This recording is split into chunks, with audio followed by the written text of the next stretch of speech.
"10,000 Hours for Achievement."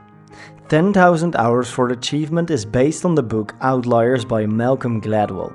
Gladwell is a highly known journalist who wrote a couple of other books, and he is also the one who has the first to introduce the 10,000 hour rule. And what the rule really says is that if you put 10,000 hours in something, a skill or a niche, you will become great in this. Most people think that successful people, the outliers, become great by a series of big events, or that they just had the great hit. But the opposite is true. What people really make outliers is work. Putting in the work makes all the difference.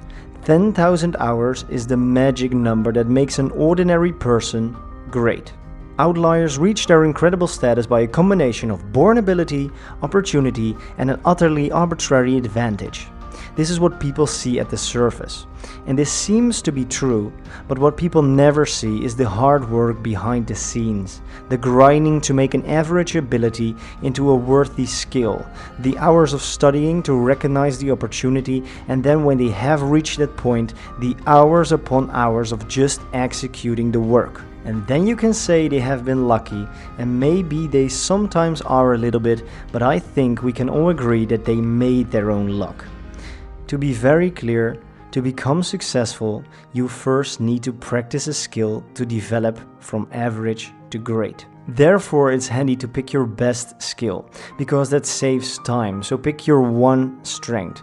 But let it also be the skill that you like the most, because if you have to put so many hours in it, well, you could say that you won't be happy if you do something you don't like, right?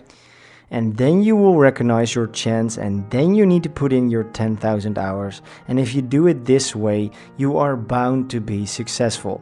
So please come off that chair and start putting in the work, because 10,000 hours is 5 years practicing for 8 hours a day. How much is 5 years if you are set for a lifetime? Thanks for your attention, and as always, get your ass into action.